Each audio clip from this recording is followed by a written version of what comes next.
बिस्मिल्लाहिर्रहमानिर्रहीम। अस्सलाम वालेकुम। मैं हूं माजिद शब्बीर और आपसे मुखातिब हूं चकवाल गोट फार्म से। आज हमारे बहुत ही प्यारे दोस्त सवाद से हमारे पास तशरीफ़ लाए हैं कुछ परचेजिंग के सिलसिले में, और इनके पास कुछ सवाल हैं गोट फार्मिंग को लेके। तो इंशाल्लाह हम एक एक करके डिस्कस करेंगे। सबसे पहले मैं चाहूँगा कि ये अपना इंट्रोडक्शन आपसे कराएँ। सर, मेरा नाम मोमिन शाह है और मेरा ताल्लुक़ दरगाह मलाकंड सवाद से है। मैं आपसे बहुत मुतासिर हूँ, आपको अपना उस्ताद, अपना गुरु मानता हूँ और आपसे जितना मैंने सीखा है गोट फार्मिंग के हवाले से, यकीनन वो मेरे लिए एक यूनिवर्सिटी से कम नहीं है। तो मैं आज यहाँ पर परचेजिंग के सिलसिले में भी आया हूँ, लेकिन मैंने ये बहुत बेहतर समझा कि आपसे कुछ सीखूँ। तो मेरा पहला सवाल ये है सर कि हमारे इलाके में आबादी बढ़ रही है और खेत वगैरह ये जो है ना ये कम पड़ रहे हैं। तो हम अगर बकरी फार्म बनाना चाहते हैं तो बकरियों के लिए कौन सा खुराक जो है ना सुबह से लेकर शाम तक ज़रूरी होगा? जज़ाकल्लाह मोमिन भाई, ये मोहब्बत है आपकी जो आप इतनी तारीफ़ कर रहे हैं। इसमें मैं आपको कहूँगा, देखें, अगर बड़े पैमाने पे हर बंदा नहीं कर सकता ना, किसी के पास वसाइल नहीं है, जगह नहीं है, तो छोटे पैमाने पे 1 से 2 बकरियों में घर की छत पे पाली जा सकती हैं। अगर आपके पास 1 से 2 बकरियाँ तो आपके घर का दूध की नीड आपकी पूरी हो सकती है। आपके घर की बची हुई सब्ज़ी है, गला सड़ा फ्रूट है, आप करीबी दुकान से, मंडी से वो लेके भी बकरियों को पाल सकते हैं। खुराक को कोई इतना मसला नहीं, अगर इंसान करना चाहे तो आप कुछ भी कर सकते हैं। अगर आप सोचने बैठ जाएंगे तो मेरे पास ये भी हो, मेरे पास शेड भी हो, खुराक की जगह भी हो, तो आप नहीं कर पाएंगे। आप कमर्शियल लेवल पे बड़े पैमाने पे नहीं करते तो आप अपनी ज़रूरत पूरा करने के लिए कर लें। अगर हर इंसान अपनी ज़रूरत के लिए 1-2 बकरियां पालें तो ये मसला हल हो जाएगा। आज आप देखें कि गोश्त की क्या डिमांड है, 1200-1100 रुपया, बड़े शहरों में 1400 किलो भी गोश्त चल रहा है। ये किस वजह से? क्योंकि डिमांड है, पीछे से सप्लाई नहीं है। अगर हर बंदा, पहले ज़माने में क्या था, लोग अपनी ज़रूरत के लिए मुर्गी, अंडे के लिए, गोश्त के लिए बकरी रख लेते थे, दूध के लिए, तो ज़रूरतें इंसान की पूरी हो रही थी। अंबिया के दौर में भी देख लें, जानवरों पर डिपेंड करते थे। सबसे बड़ा मसला होता था खुराक का, वो अपनी खुराक की ज़रूरतों को खुद पूरा कर लेते थे, तो ऑटोमेटिकली चीज़ें सस्ती हो जाएंगी। तो ये ऐसा कोई मसला नहीं है। अगर कमर्शियल लेवल पे नहीं तो आप शुरू करें, छोटे लेवल से शुरू करें। मतलब जितने भी लोग हैं, जितनी भी लोगों ने फार्म शुरू किया, मतलब आपने भी जब शुरू किया होगा तो छोटे ही से लेवल से शुरू किया होगा।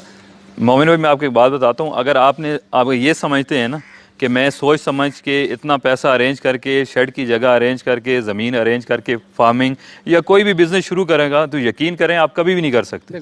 इसका सबसे अच्छा तरीका ये है, चाहे गोट फार्मिंग है, चाहे कोई भी बिज़नेस है, आप अल्लाह का नाम लेके शुरू करें।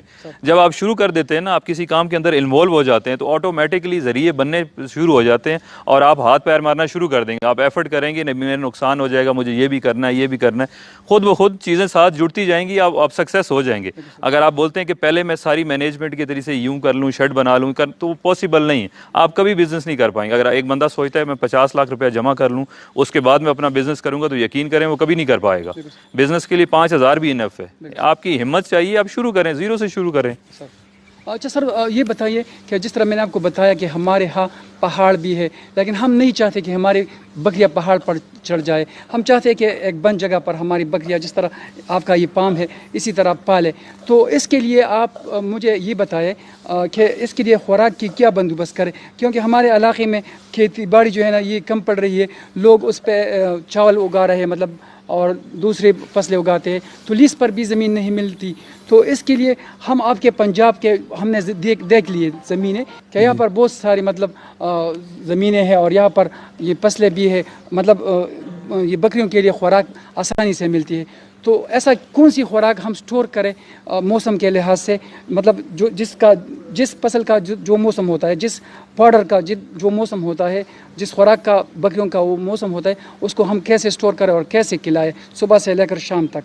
देखें, इसमें सुबह से लेकर शाम तक अगर सब चारा आपके पास अवेलेबल है तो बेस्ट वो दे सकते हैं। जैसा कि आप बता रहे हैं कि आपके पास ज़मीन नहीं है, तो आप चराई के लिए पहाड़ों पे 1 घंटा 1.5 घंटा आप निकाल सकते हैं, तो एक टाइम का उनका चल सकता है। और सेकंड के लिए आप खुश चारा, जिसमें लूसन की है, जो अभी इतना कॉन्सेप्ट नहीं है, पाकिस्तान में नहीं है, आस्ता आस्ता इस चीज़ की तरफ लोग आ रहे हैं। तो मूंगी का भूसा इजीली अवेलेबल होता है, चने का होता है, मूंगफली का होता है, ग्वारे का होता है। इसको आप स्टोर कर लें। पंजाब में जैसे खुशाब का एरिया हो गया, यहाँ से आपको चने का भूसा मिल जाएगा। चकवाल हमारे डिस्ट्रिक्ट से मूँगफली का ईजिली आप सितंबर अक्टूबर में सस्ता आपको मिल जाएगा। इसी तरह ग्वारे का है, मूंगी का है, लैया, बखर, इस साइड से आपको मिल जाएगा, तो वो लेके आप स्टोर कर सकते हैं। एक टाइम आप वो दे सकते हैं, गंदम के दाने साथ आप ऐड कर सकते हैं। तो मतलब ज़रूरत को पूरा किया जा सकता है, इसमें ऐसा कोई मसला नहीं है। आपको सुबह चराई पे ले जाएं, शाम को आप खुद चारा डाल दें, या चराई की भी जगह नहीं है तो दोनों टाइम आप खुद चारा भी डाल सकते हैं। तो ऐसा नहीं है, मंडी है कोई करीबी ऐसी जगह है, गला सड़ा फ्रूट है, सब्ज़ी है, वो भी आप अरेंज कर सकते हैं। अच्छा सर, आप मुझे ये बताइए कि बकरियों में पैदा है बकरे या बकरियों में पैदा है ज़्यादातर? अच्छा, इसमें देखें, अब इसको समझिएगा ध्यान से, क्योंकि अक्सर बंदे जो आते हैं मुझसे यही सवाल पूछते हैं कि हम छोटे बकरे लेके पाल के बेच दें। वो एक सीजनल काम है।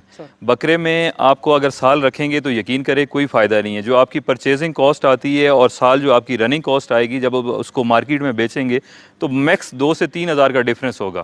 आप साल पालेंगे 3 हज़ार रुपये के लिए, अगर ईद के सीज़न के लिए आप करते हैं फॉर एग्जांपल, तो ईद से पहले अगर आप 5 दिन पहले बकरा लेते हैं ना, उसको बेचते हैं, तो वो भी प्रॉफिट सेम आपको आएगा जो आपने साल पाल के रखा है। मे भी साल पालने में आपको ज़्यादा नुकसान हो जाए, कोई मर जाता है, कोई बीमारी आती है, तो फैटने का जो काम है, ये ईद के सीज़न का काम है, ये सीजनल है। ईद पे अगर आप चाहते हैं तो ईद से मैक्स 2 महीने पहले, 3 महीने पहले बकरे खरीदें, इससे पहले नहीं खरीदें। अगर आप साल रख के बेचेंगे तो आप यकीन करें नुकसान खाएंगे, इसमें फ़ायदा नहीं है। फ़ायदा ब्रीडिंग में, बकरियों में। अगर आप एक बकरी लेते हैं 6 महीने की, आप उसको साल पालते हैं, तैयार करते हैं, वो बड़ी बकरी हो जाती है, आपके पास बच्चे दे जाते हैं। जब बकरी को आप मार्केट में बेचेंगे ना, आपकी कीमतें ख़रीद, आपकी रनिंग कॉस्ट 1 साल की वो सेम होगी। तो आपको लगेगा कि बकरी जितने की मैंने ली थी, जितना खर्चा किया और बिक भी उतने की रही है, मुझे तो कुछ हासिल नहीं है। तो हासिल उसके बच्चों में, जो बकरी बच्चे देगी वो आपका 100% प्रॉफिट है। इसको आप बकरी को कंसीडर करें as a machine, as a factory. आप फैक्ट्री की मशीन लेते हैं ना, वो मशीन बेचेंगे तो प्रॉफिट होगा आपको? नहीं होगा। कुछ पैसे कम में बिकेगी, या बहुत अच्छी बिकी तो उतने में बिक जाएगी, ज़्यादा में नहीं जाएगी। मशीन या कोई भी ऐसी चीज़ जो मार्केट में आ जाती है वो डी वैल्यू होती है, उसकी कीमत बढ़ती नहीं है। बकरी की कीमत इसी तरह आप इसको कंसीडर करें, ये फैक्ट्री है, ये मशीन है, ये सेम कीमत की रानी है। बेचना आपने क्या है? इसका प्रोडक्ट। फैक्ट्री आपकी मशीन जो प्रोडक्ट बनाती है, आप मार्केट में वो सेल करते हैं। बकरी का प्रोडक्ट है बकरी का बच्चा, तो प्रॉफिट आपको बकरी के बच्चे में, जो ये आपने मार्केट में बेचना है। तो इसी तरह जब आप बकरा लेते हैं, उसकी रनिंग कॉस्ट साल की मिला के इतने में आपको पड़ जाता है, तो उस पर कुछ बचत नहीं है। वो सीजनल काम है। ईद के सीज़न में आप 2 महीना 3 महीना पहले लें, उसको थोड़ा मोटा ताज़ा करें, बेचें, बस। साल रख के बेचने वाला कोई चक्कर नहीं, उसमें फ़ायदा नहीं है। फ़ायदा बकरियों में ही है। और बहुत सारे बंदे इसी वजह से वो बकरे पाल के बेचते हैं, बोलते हैं यार इस काम में तो फ़ायदा ही नहीं है, तो वो कंसीडर करते हैं कि बकरियाँ बकरों का एक ही काम है, मगर ऐसा नहीं है। बकरी आपकी फैक्ट्री है, ये आपको प्रोडक्शन दे रही है। अच्छा सर, ये हमें ये बताइए, न सिर्फ मुझे बल्कि जितनी भी देखने वाले नाजरीन हैं, आपके चाहने वाले हैं, उनको ये बताइए कि हमारे यहाँ ज़्यादातर जो हम बचपन से पालते आ रहे हैं, चीड़ी और बड़ी बकरियाँ पालते हैं ना, आ रहे हैं, हमारे आबा अजदाद पालते आ रहे हैं। लेकिन दूसरी मुख्तलिफ़ किस्म के ब्रीड्स है इसमें ना, तो जो सबसे अच्छा ब्रीड है वो कौन सा है? चीड़ी है, मक्खी चीनी है, बीतल है, जो ये आपके पास जो मिलते हैं, इनमें से कौन सा सबसे बेहतर है कारोबार के हवाले से, बिजनेस के हवाले से? अच्छा, मिलने की पहले बात करें तो हमारे पास सब मिल जाएंगी, वो कोई मसला नहीं है। अभी कल या परसों आपने देखी होगी, जैसे आप भी मक्खी चीनी की जिक्र कर रहे हैं, लेने आए, मैंने आपको यही बोला कि जस्ट 5 अवेलेबल हैं। ये जो पीछे ये सारी बिक चुकी हैं, एक साहब है वो हमें बोल के गए हैं कल ले जाएंगे इस्लामाबाद, ये सारी जानी। तो इतनी इनकी डिमांड है। अभी 2 से 3 दिन में इंशाल्लाह हमारी नई लॉट आने वाली है, 150-200 मक्खी चीनी की, तो ऑलरेडी ऑर्डर भी हैं। तो ये सिलसिला इंशाल्लाह चलता रहेगा। अब बात रही टेडी की, फ़ायदा जो है, मक्खी चीनी है, बीतल है, इनमें फ़ायदा है। राजनपुरी है, इनमें मसले मसाइल आते हैं राजनपुर से बाहर, हमने भी फेस की हैं। टेडी की आप अगर बात करें तो टेडी उसी सूरत में फिजिबल है। पहले ज़माने में क्या था हमारा कॉन्सेप्ट बकरियां पालने का, अजड़ की शक्ल में, जो गांव देहात में एक मतलब गरीब बंदा होता था, पढ़ा लिखा नहीं है, माजूर है, या किसी काम का नहीं है, लोग 4-6 बकरियां लेके उसको बाहर भेज देते थे कि बकरियां चराते रहो, ये काम बड़ा अच्छा है। इस इधर तक थी हमारी गोट फार्मिंग। पाकिस्तान में आज की तारीख में भी गोट फार्मिंग इधर तक है।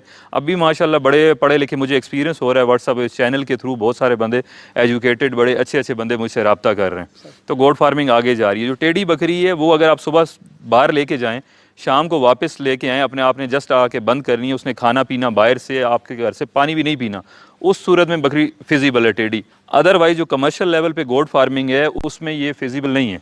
क्यों? कि उसका साल का बच्चा आपको मार्केट से 6,000 रुपये का मिलेगा। अगर आपने साल में उसको अपने फार्म पे रखा है, आपने नौकर का, सर्वेंट का खर्चा निकालना है, पानी है, बिजली है, उनकी खुराक है, अगर अपनी ज़मीन है, ट्रैक्टर है, हल है, ये सारी चीज़ें हैं ना, तो उसमें हासिल क्या होगा? एक बच्चा अगर साल बाद 6,000 का बिक रहा है तो 6 से 8,000 का तो आपका खा जाएगा। तो वो फिजिबल नहीं है। और लाजमी आप ऐसे जानवर पे जाएं जो सादा खुराक खा के वेट भी गेन करे और दूध भी बढ़ाए। अब बीतल का एक बच्चा है अगर 3 महीने का, टेडी का साल का, वो बराबर है।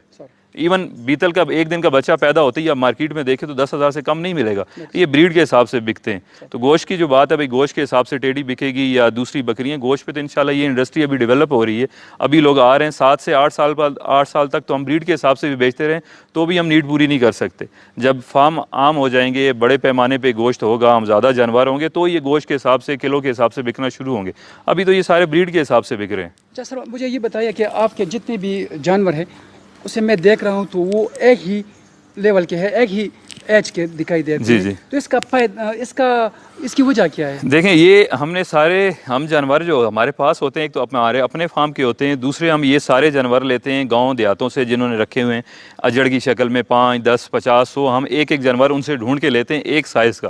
क्योंकि मोस्टली एक तो हम अपने फार्म के लिए लेते हैं और दूसरे जो है हमारे से ख़रीदार हैं, ख़रीदने वाले हैं, हमारे कस्टमर हैं, वो नए फार्मर हैं, वो अपना फार्म का सेटअप चाहते हैं। तो उसमें जानवर सारे एक साइज़ के जब हों तो उनको मैनेज करना आसान होता है। उनकी हाउसिंग सेम होती है, उनकी खुराक सेम होती है, उनकी मेडिकेशन सेम होती है और वो तैयार भी एक ही साथ हो जाते हैं, ब्रीड भी एक ही करेंगे। जैसे अभी सितंबर अक्टूबर का सीज़न आ रहा है तो इनकी एज 6 महीने, 7 महीने, किसी की 8 महीने, तो ये सारे अक्टूबर में ब्रीड करने के लिए रेडी हो जाएंगे। इनके जो नर हैं, जो बकरे हैं, वो भी तकरीबन 6-6 महीने के हैं, तो अक्टूबर तक वो भी 9-10 महीने के क्रॉस करने के काबिल भी हो जाएंगे और पट्ठें भी तैयार हो जाएंगी। तो ये सारे एक साथ तैयार होंगे। आपका मतलब ये कि इसे क्रॉस करने के लिए फरवरी या मार्च का महीना, मार्च और अक्टूबर का महीना, ताकि जो बच्चे हैं वो ऐसे सीज़न में पैदा हों जब ना ज़्यादा सर्दी हो ना ज़्यादा गर्मी हो, तो उनको मैनेज करना आसान हो। जब एक साथ होंगे तो एक ही एज के होंगे, उनकी मेडिकेशन और सारी चीज़ें सेम होगी, आपको रखने में भी आसानी होगी। अच्छा सर, आप मुझे ये बताइए कि एक बंदा है, वो स्टूडेंट है, ठीक है सर, वो बकरियाँ पालना चाहता है, वो एक गरीब बंदा है, ठीक है,